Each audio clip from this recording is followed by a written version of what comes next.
Salve a tutti, amici da Crucimano. Di nuovo a parlarvi dalla strada. Più che altro discussione un po' così estemporanea, giusto per sfogarmi anch'io dopo Ale, dopo Massi, un po' di commento su quello che è successo l'altra sera all'evento di Microsoft. Quindi l'apertura del Build 2014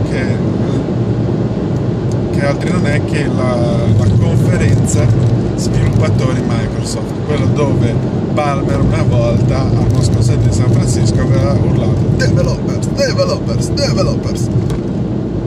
Ecco, ciò detto, ci sono state un po' di cose interessanti e tutte, come dire, un po' spendibili nell'immediato, però bisogna aspettare che la gente digerisca l'evento, si metta al computer e lavori, perché sono cose tutte in divenire, cioè bisogna fare in modo tale che questi escano dalla conferenza e si mettano a lavorare subito.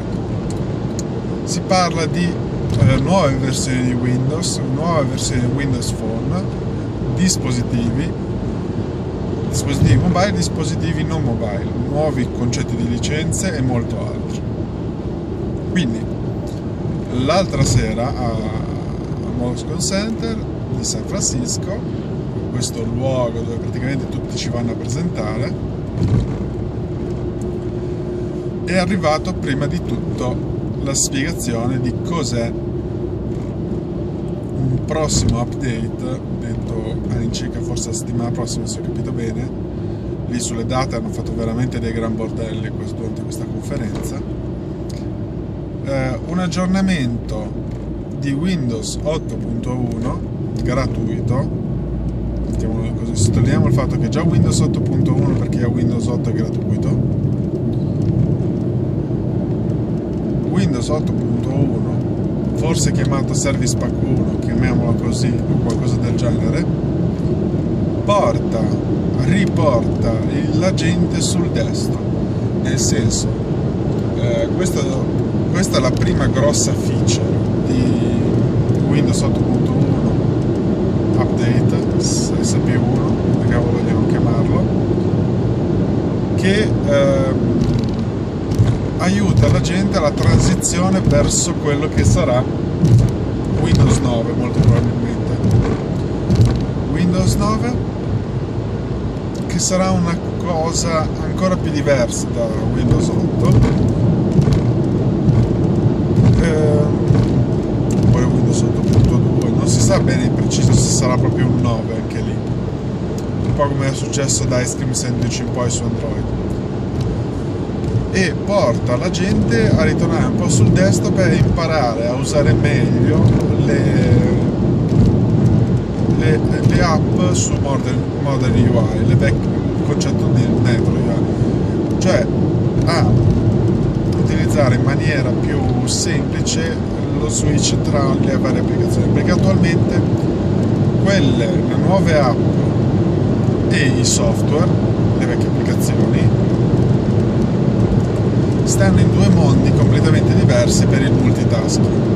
Se voi volete passare da Facebook a Twitter a Pinterest o altre applicazioni che avete sul lato Modern UI, fate uno swipe da sinistra a destra e rivelate le finestre aperte, oppure in rapida successione proprio fate uno switching rapido delle applicazioni.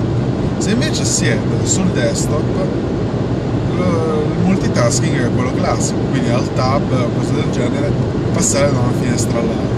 Queste due cose non si collegano una con l'altra. Chi adopera desktop ha grosse difficoltà a richiamare molte volte le applicazioni che risiedono sull'ambiente Modern UI. Cosa è successo quindi? Che chi adopera desktop o chi adopera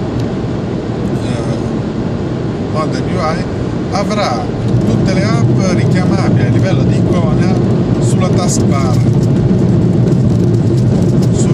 che sarà arricchita quindi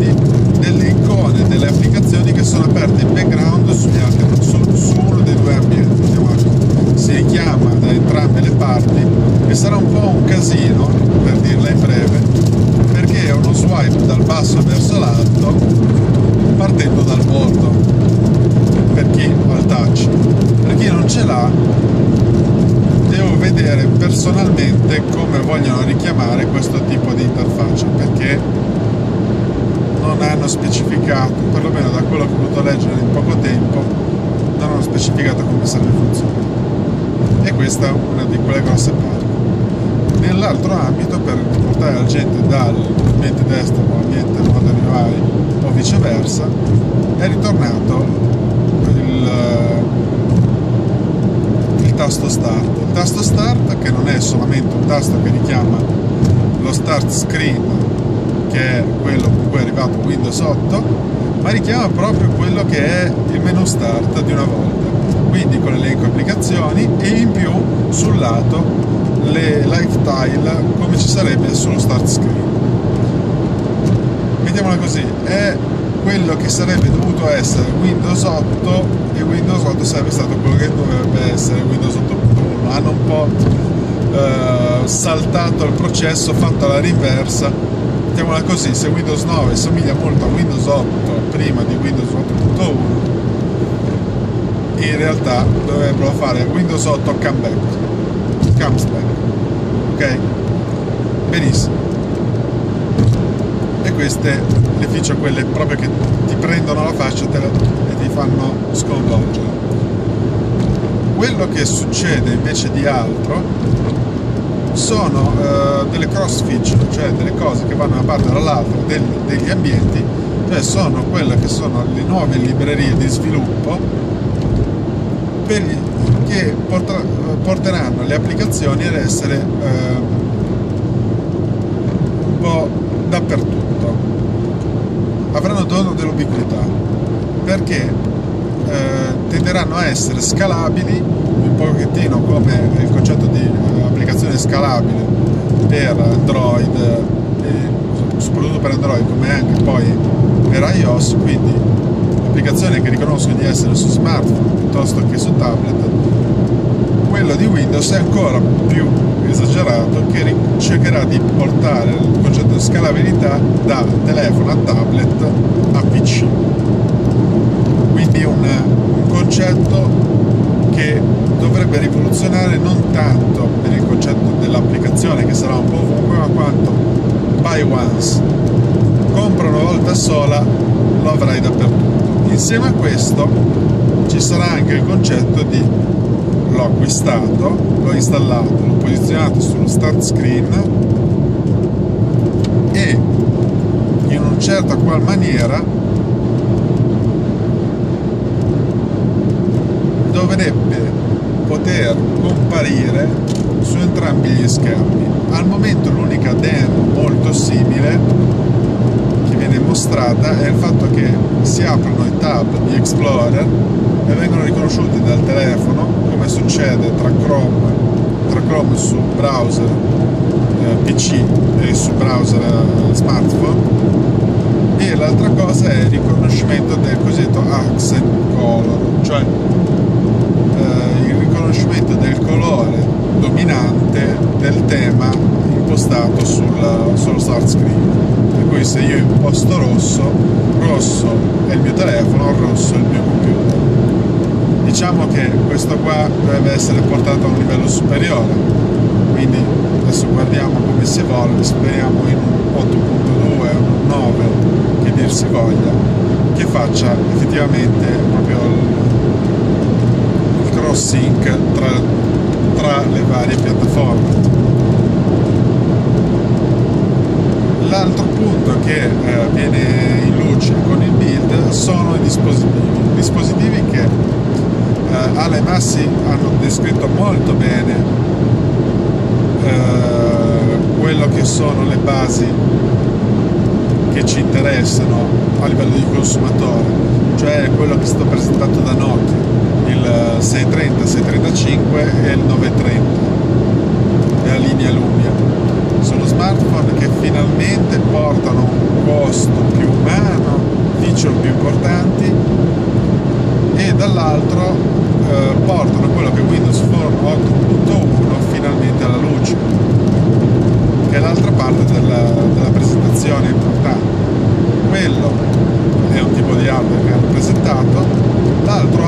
invece importante, che dovrebbe diventare praticamente un qualcosa di più un mero gadget, è il Kinect 2 per Windows.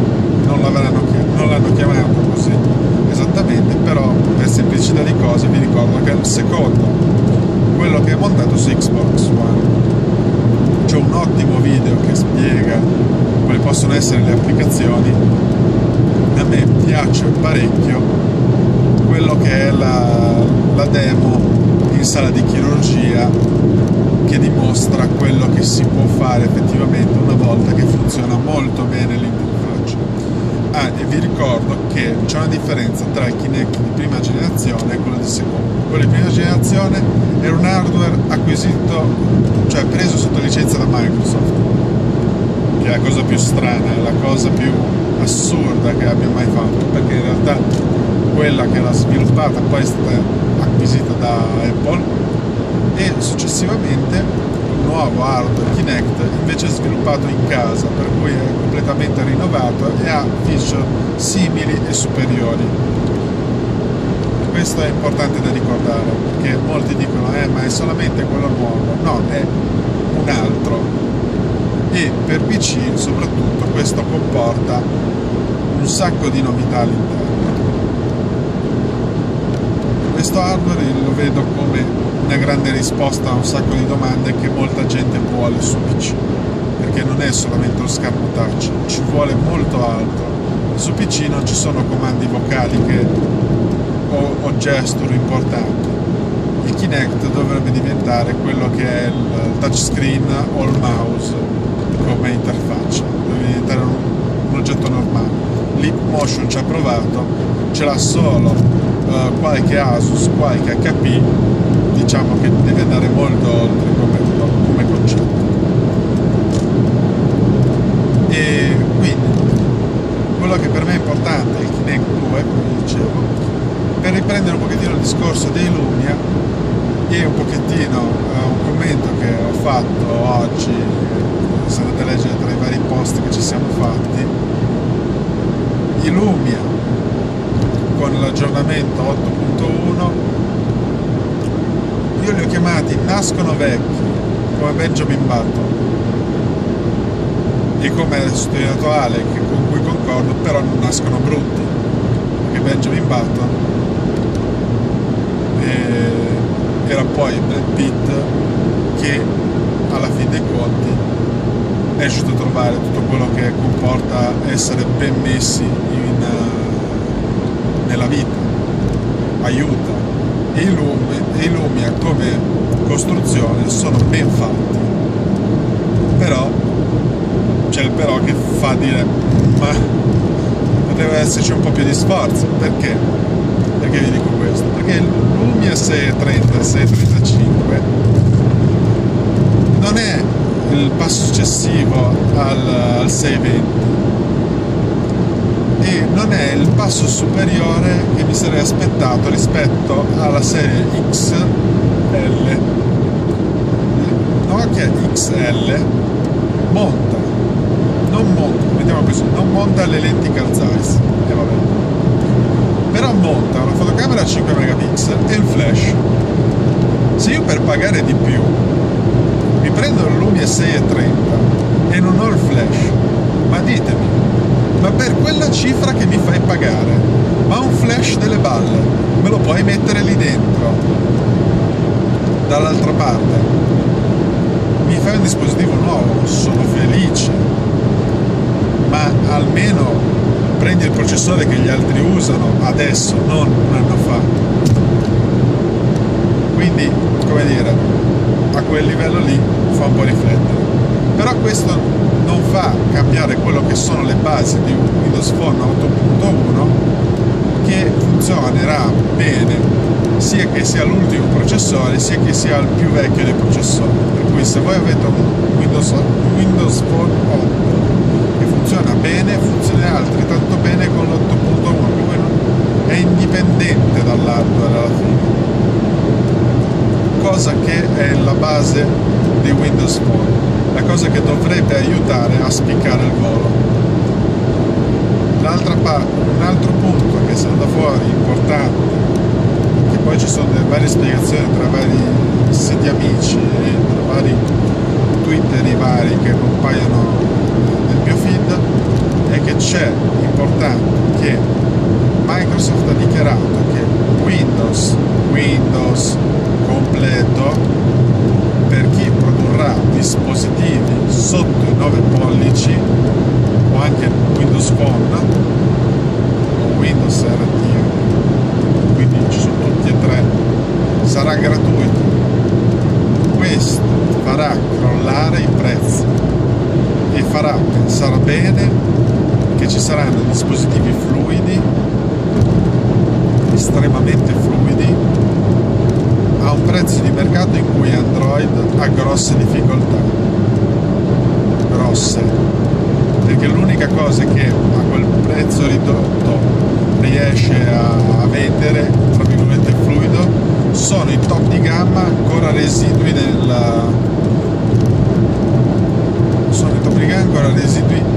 negli scaffali, ma non sono i dispositivi nuovi. Quindi c'è da riflettere su questo. E come prossimo step mi aspetto di vedere il Windows Phone 8.1 di Huawei e Samsung. Sono gli ultimi due rimasti in lizza per Windows Phone. Forse c'è HTC, ma non è detto, perché questi Lumia mi lasciano a desiderare. Li devo vedere per forza dal vivo per convincermi che sarà qualcosa di meglio. Ciò detto, vi rimando a Tecnoscimmiati, tutti gli articoli che stiamo un po' scrivendo, un po' tutti, le prossime news e al prossimo video di notizie da nerd sulla strada.